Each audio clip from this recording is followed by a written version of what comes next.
Hello, welcome to today's edition of Pegasus Test. On today's edition, we're going to go over 6 reasons why you should be buying a police turn-in or surplus Glock. Right now the secondary market is flooded, well if not definitely flooded, definitely has plenty of Glocks available. These are mainly Glock 22s and they're police turn-in guns. That means that for one reason or another the police forces have turned these guns in as a way to get newer models. And you can get Gen 2, Gen 3 or Gen 4 Glocks for less than $400. This is a good deal, and some people might tell you it's a false economy due to the price of 40 caliber ammo, but we're going to go and show you in this video that that's not exactly true. There's 6 main reasons, and those 6 reasons are availability, reliability, affordability, logistical support, the Lagos aspect as I call it, and the Polymer 80 option. Let's go over each of these in detail. Availability. Availability of surplus Glock 22s right now is pretty darn good. When I got my first surplus Glock 22 back in 2011, you got what you could get. Occasionally when they came up in the market, I jumped all over it and thought I got a great deal at the time. Turns out now the deal is even better. Now you have literally your pick of the litter of what you want. You can have Gen 2s, Gen 3s, or Gen 4s. Prior to 2018, 2017, when a batch of police turning guns would come up on the market, it would be all Gen 2s or all Gen 3s. And you could definitely tell in the Gen 3 case, they were the older models. A lot of times the magazines that came with them were marked law enforcement only. Here's an example. The magazine that comes with it, those early Glock Gen 3s you were getting, marked 40 caliber restricted, LE government only, Glock Inc. Smyrna, Georgia 9/13/94. And for those of you who don't know the significance of that date, that's when the assault weapons ban took effect and limited us all to 10-round new production magazines. Of course, in September of 2004, the assault weapons ban expired and the magazine restrictions were gone unless your individual state or locality restricts them. While availability of the Glock 22 turning guns has been pretty strong for the last few years, just remember, availability is a fleeting thing. Eventually, at some point, they will go away. I know in the past people got excited about other guns that came in that were cheap and thought those deals would be forever, and they're not. They all go away at some point. For example, a few years back, SIG P6s rolled in and they were available for about $300 and they were excellent guns. And for the longest time, you could get them in availability. But then the supply dried up, and now you want to go buy a SIG P6. You look on several of the online brokerage sites, and you're paying in the high fives.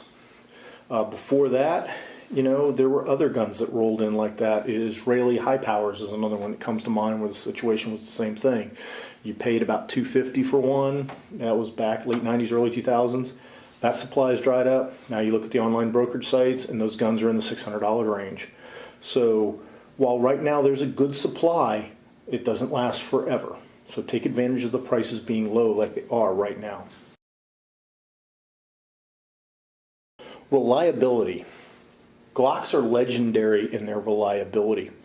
Now granted, some models of the Glocks have issues that other models don't. But generally, we're talking about the full-sized Glock 22, and full-sized Glock pistols have a reputation for running. These will too. Now, in full disclosure, it was discovered a few years ago that under certain conditions, Glocks 22s can have a little trouble if you're mounting a light on the rail and your spring is old and your magazines are a little old. You might have failure to feed with full power plus P rounds. Okay, that's a known factor. It's also a mitigatable factor. Affordability. Right now, these guns are very affordable. Good news about these is, when I got my first surplus Glock 22, it was back in 2011. And it was about $400 then, so the price has come down. And it was in a little bit of rough shape. So much so, as you can see here, I went and had it hydrographically dipped in multicam just to cover up some of the blemishes because it was looking a little rough. It might have gotten kicked across the parking lot once or twice. Shortly after that, I've got the Gen 2 here, and it was in pretty good shape. Got some holster wear on the slide. That was about the major problem of it.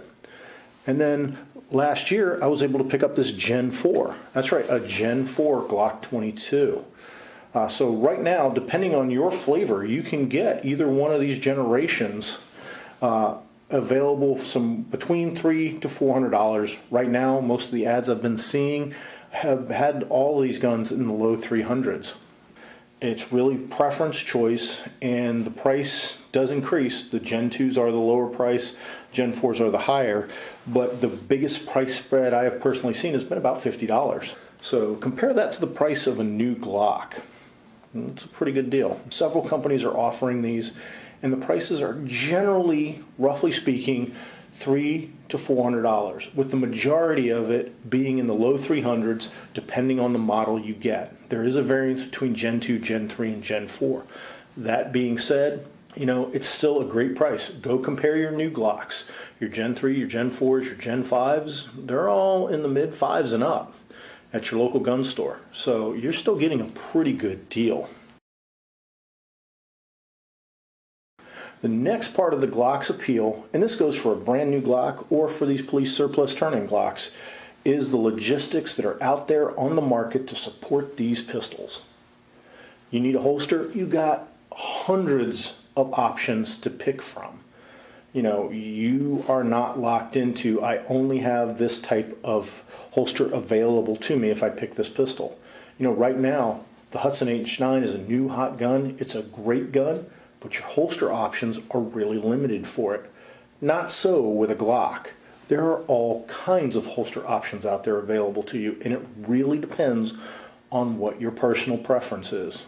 Also, magazines. That's another part that cannot be underestimated. Right now, you buy magazines for your Glock, brand new ones, and you're probably going to pay somewhere in the $20 to $29 range, depending on who you purchase from. That's for brand new Glock produced magazines in 40 caliber. That's not a bad deal. And the nice thing too is I've noticed that the more surplus guns that are coming out, you're getting more magazines with them. When I got this gun here in 2011, it came with one magazine. That was it. I had to go buy more. When I got this gun, it came with two. Last year when I got this one, it came with three. And most of the deals I'm seeing right now, regardless of the generation you buy, you get 3 magazines. That's hard to argue with. Glock magazines are very robust. They're very well built. They're going to last you a long time.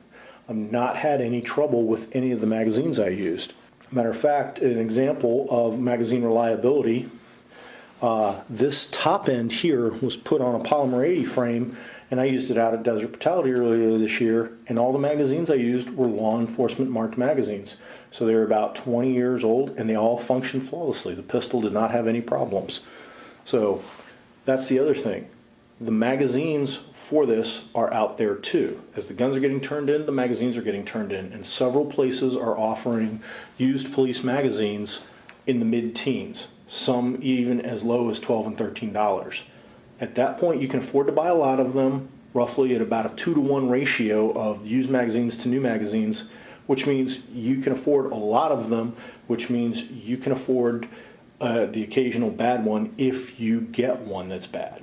Another nice thing about these officer turn-in Glocks that is coming up, when I got this first one here, it was in really rough condition. So much, as you can see, I went and had it hydrographically dipped to cover up some of the blemishes.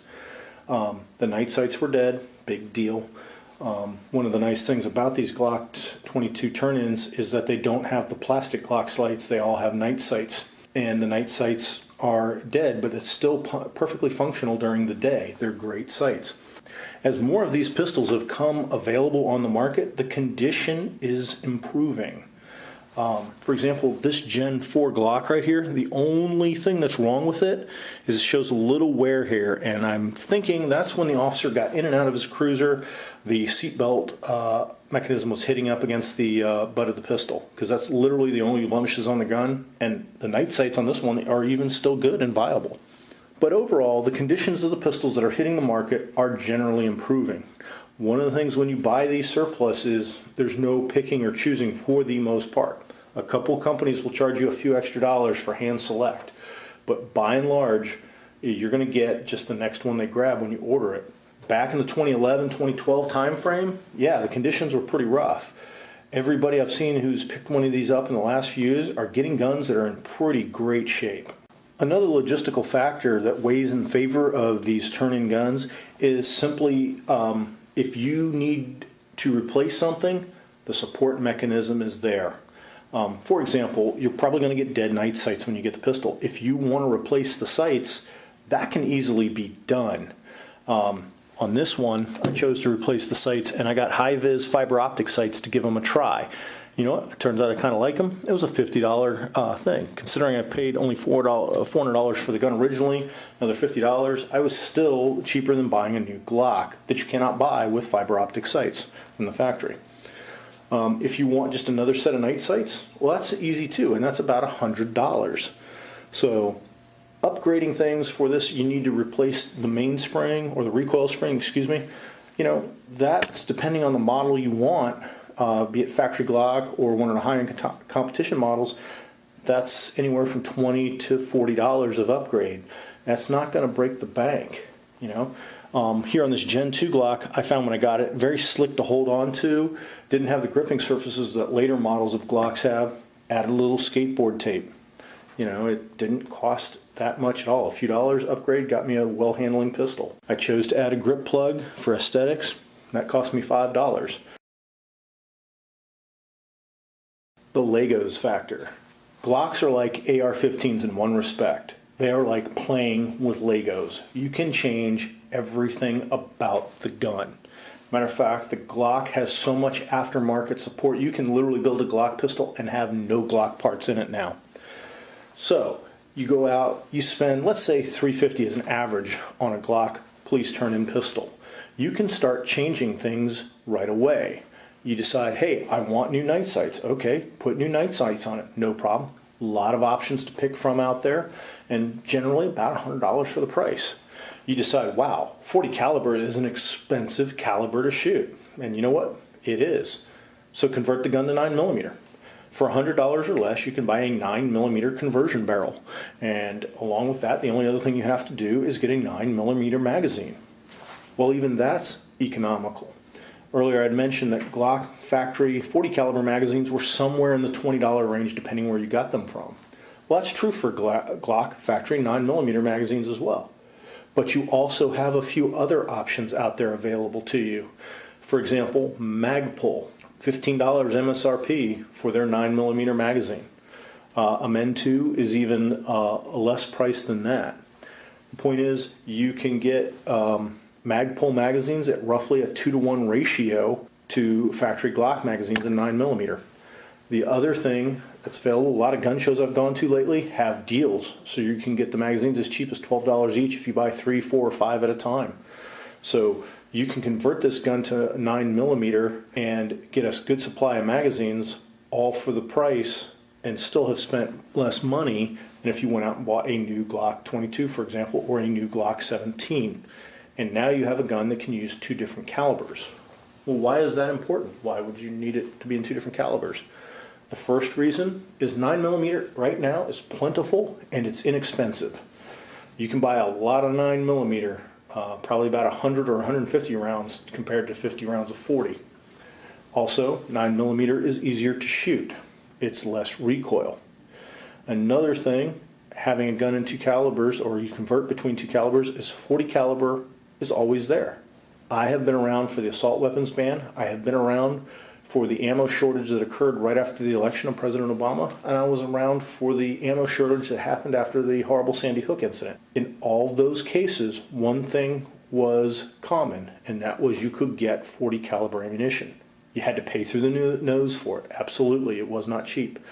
But ammunition you have to pay through the nose to get is always better than ammunition that you can't get at all. Because in each of the 3 cases I just listed, you could not get 45 9mm no matter what you were willing to pay for. It just wasn't there to get.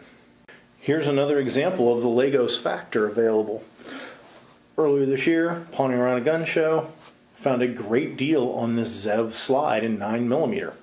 So my Glock 22 basically has been converted to a Glock 34 in 9mm.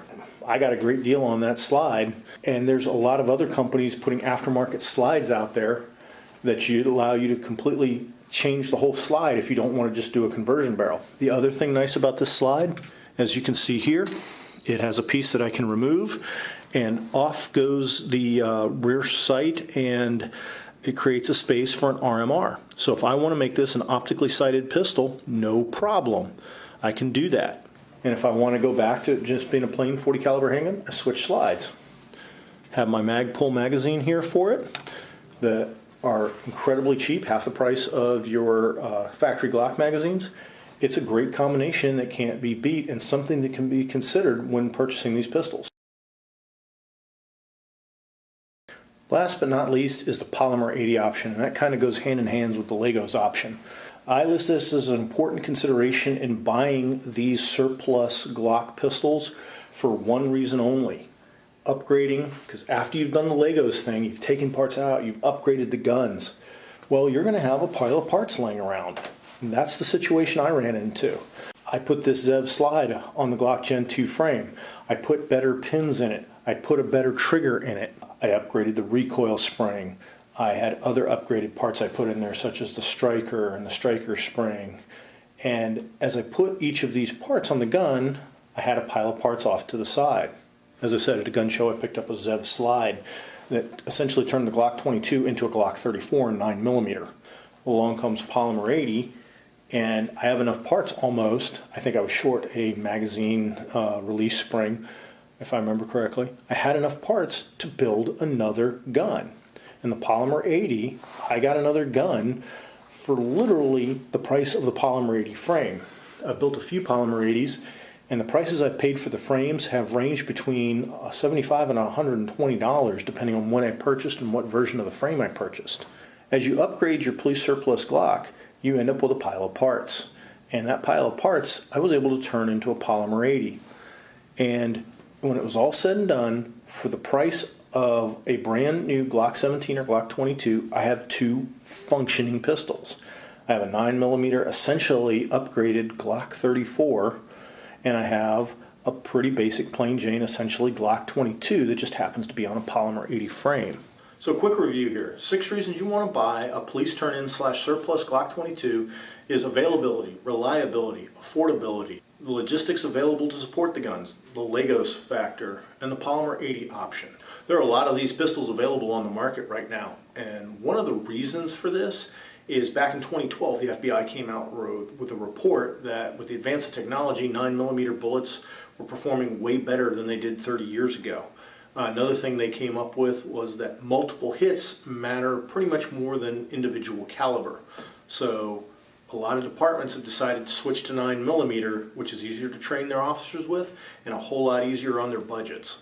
And that has created the surplus, along with the fact that a lot of the guns are starting to get old and their night sights are dying. So instead of replacing the night sights, they're surplusing the guns and using the funds from that to buy new ones. So right now, availability of a Glock 22 is pretty good on the surplus market. But that will not last forever, as I mentioned earlier in the video. You have an opportunity to get these guns at a very reasonable price right now. I suggest taking advantage of it. We hope you found this video helpful and informative. Please comment, like, and subscribe, and tune in for future pistol evaluation videos.